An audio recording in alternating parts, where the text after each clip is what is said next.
Buenas, yo soy el alumno Jorge Orlando Chávez Martínez del tercer grado, grupo A, y el día de hoy haremos un video explicativo referente a la patología denominada diabetes mellitus. Bueno, como introducción tenemos que, igual como lo hemos visto previamente en clases, la diabetes mellitus es un factor importante para otro tipo de patologías que puede desencadenar, como es la cardiopatía coronaria o también el desencadenamiento de lo que son los EBC o eventos cerebrovasculares, que estos afectan de manera muy directa la calidad de vida del paciente. Por otra parte, también tenemos que es una de las causas asociadas a amputaciones de los miembros inferiores.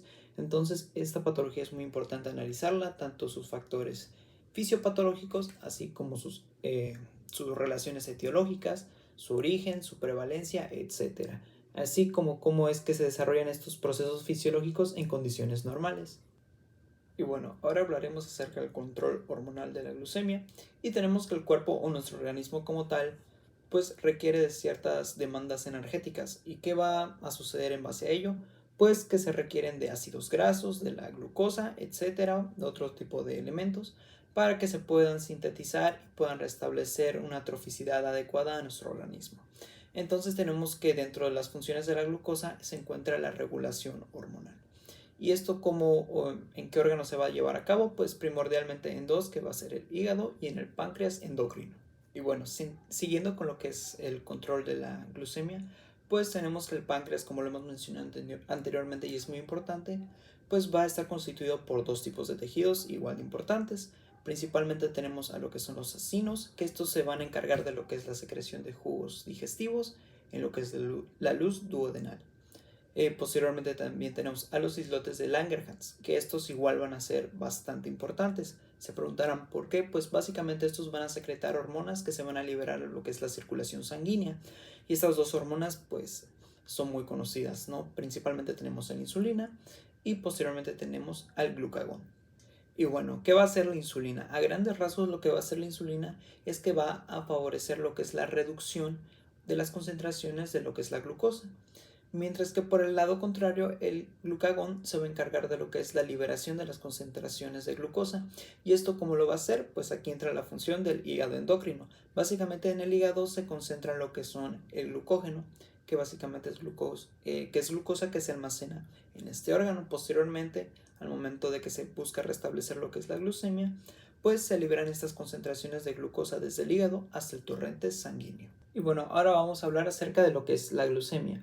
Y pues básicamente en la glucemia encontramos que la glucosa que utilizan los tejidos para su restablecimiento metabólico se van a encontrar en lo que es pues básicamente el torrente sanguíneo.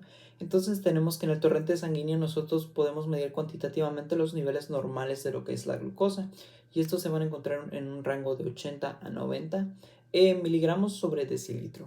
Entonces este es un parámetro normal por el cual nosotros podemos medir los niveles normales de nuestra glucosa en la sangre. Posteriormente, tras la ingesta de algún alimento, nuestro cuerpo lo que va a producir es insulina. ¿Y a través de qué va a producir insulina? Pues recordemos que el páncreas es aquel encargado de producir lo que es la insulina mediante sus tejidos.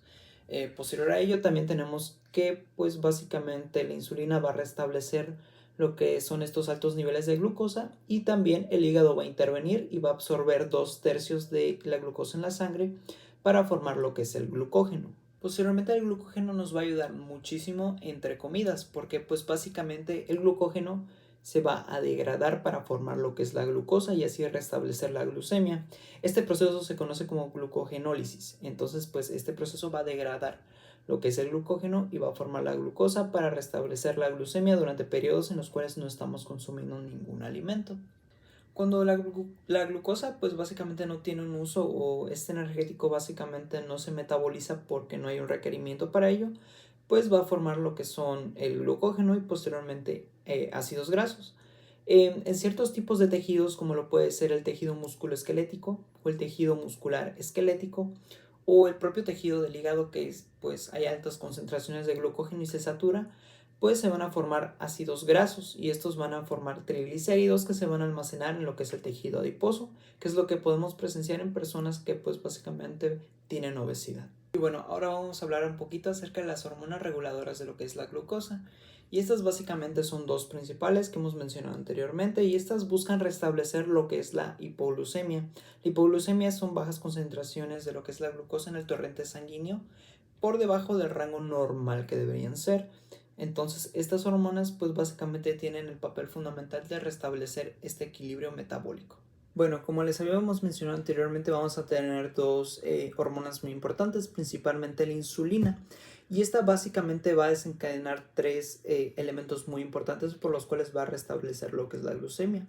Principalmente, tenemos lo que es la promoción de la captación de la glucosa por parte de las células efectoras. Y también por parte del almacenamiento de la glucosa en el glucógeno en lo que es pues, el hígado endocrino. Posteriormente también tenemos que impide lo que es la degradación de las grasas, como les habíamos mencionado anteriormente, y el glucógeno. Y también va a estar relacionada a lo que es la síntesis de las proteínas, que van a estar muy asociadas a lo que es la regulación de la glucosa en el torrente sanguíneo en condiciones de hipoglucemia. Posteriormente, la otra hormona de la cual les vamos a hablar es el glucagón, que como les habíamos mencionado anteriormente, esta también va a estar relacionada a lo que es pues básicamente el equilibrio de la glucemia. Como características tenemos que el glucagón va a ser una molécula polipeptídica en la cual pues va a ser sintetizado o va a ser relacionada a lo que son los islotes de Langerhans, más específicamente en lo que son pues las células alfa de estas. Posteriormente encontramos que su función principal de relacionada a lo que es pues la glucemia, pues básicamente son mantener la glucemia entre las comidas y el ayuno. Otro efecto muy importante que vamos a encontrar en lo que es en el glucagón, pues básicamente es el desencadenamiento de lo que es la glucogenólisis. Y pues vamos a obtener lo que es la liberación de lo que es la glucosa hacia el torrente sanguíneo, va a haber aumento de la concentración de la glucosa y con ello se va a restablecer el equilibrio de la glucemia. Y también algo muy relacionado, muy similar a esto, va a ser promover lo que son los aminoácidos para formar lo que es la glucosa. Entonces tenemos estos dos mecanismos muy importantes que están relacionados a lo que es el glucagón. Bueno, también vamos a hablar de otras hormonas brevemente. Pues por una parte tenemos a las catecolaminas. Dentro de este grupo específico tenemos a la adrenalina y a la noradrenalina. ¿Y qué van a hacer estos dos elementos en nuestro organismo? Pues básicamente van a inhibir lo que es las funciones de la insulina y van a promover lo que son las funciones referentes al aumento de la concentración de la glucosa en el torrente sanguíneo por medio de la glucogenólisis, que es este proceso de degradación que previamente habíamos dicho. En cuanto a otra hormona muy importante es la hormona del crecimiento, y esta interviene en muchísimos factores metabólicos. Recordemos que las hormonas como tal tienen efectos metabólicos muy importantes que van a definir ciertos procesos bioquímicos del cuerpo.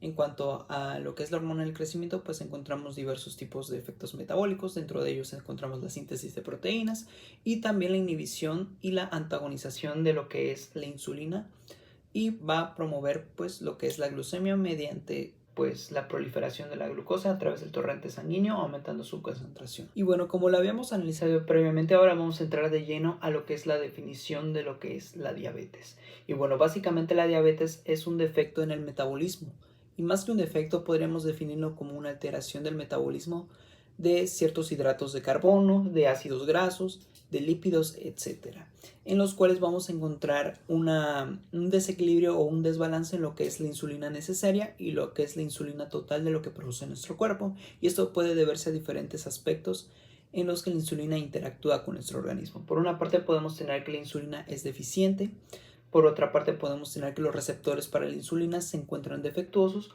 o simplemente no funcionan de la manera correcta como deberían.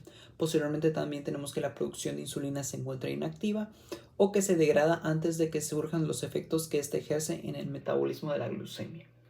Y bueno, ahora vamos a hablar acerca de los criterios para el diagnóstico de la diabetes mellitus. En este tenemos 3 puntos importantes, principalmente en una muestra aleatoria. Si nuestra muestra sale por arriba o igual a 200 miligramos sobre decilitros, estamos hablando de una alta concentración de la glucosa durante una muestra aleatoria, por lo cual podemos interferir en que nuestro paciente tiene diabetes.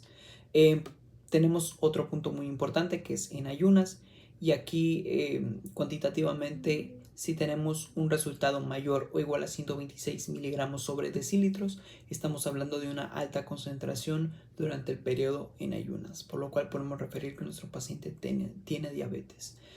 Finalmente, durante una prueba donde se administran 75 gramos de glucosa anhidra, que esto es lo que es recomendable por la Organización Mundial de la Salud, Pues básicamente si se tiene un registro de 200 o mayor a igual o mayor, igual miligramos sobre decilitros, estamos hablando de que hay una alta concentración de glucosa durante la prueba de la administración de la glucosa de 75 gramos que les habíamos mencionado anteriormente. También hay que considerar o hay que tener criterio de que existan las 3P que habíamos mencionado en el desarrollo de las clases, que es poliuria, ganas excesivas de orinar, polidipsia, mucha sed o sed excesiva, y polifagia, que es un hambre excesiva también, que son los síntomas predilectos que padece una persona que tiene diabetes. Bueno, ahora hablaremos con los tipos principales de diabetes, que tenemos el tipo 1, diabetes mellitus tipo 1 y diabetes mellitus tipo 2,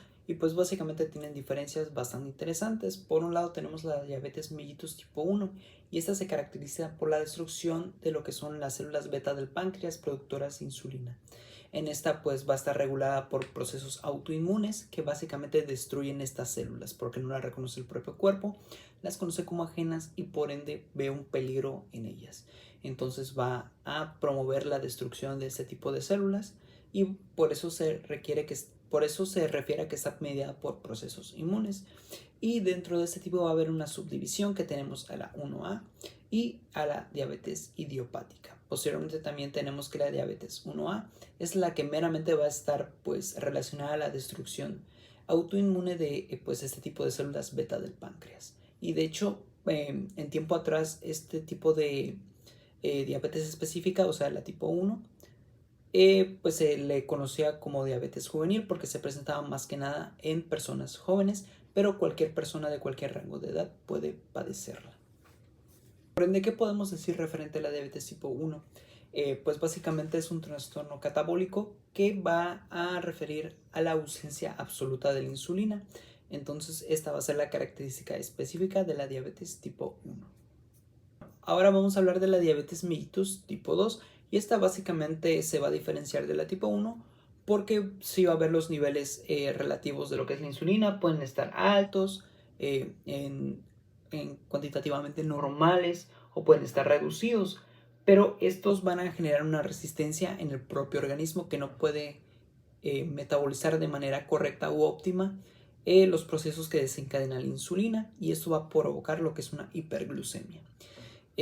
Por lo general en los tipos de pacientes que tienen diabetes mellitus tipo 2 vemos otros padecimientos como lo puede ser el sobrepeso o la obesidad.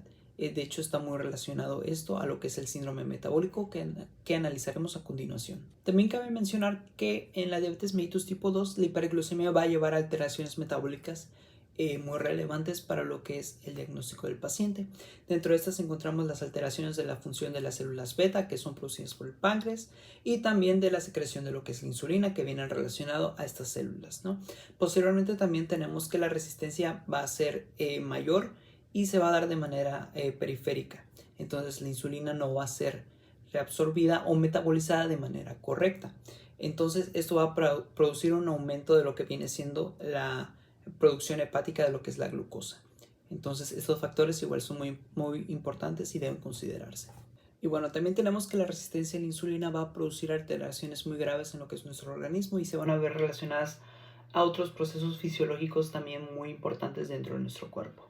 Dentro de las alteraciones principales que se van a desencadenar en base a lo que es la diabetes mellitus tipo 2 es el síndrome metabólico y este contiene un gran repertorio de alteraciones que van a afectar al paciente. Dentro de estas se encuentran pues la elevación del nivel sérico de lo que viene siendo los triglicéridos, también la hipertensión, la inflamación sistémica y también que va a estar relacionada a lo que es la desproporción de los niveles de proteínas asociadas a nuestro organismo.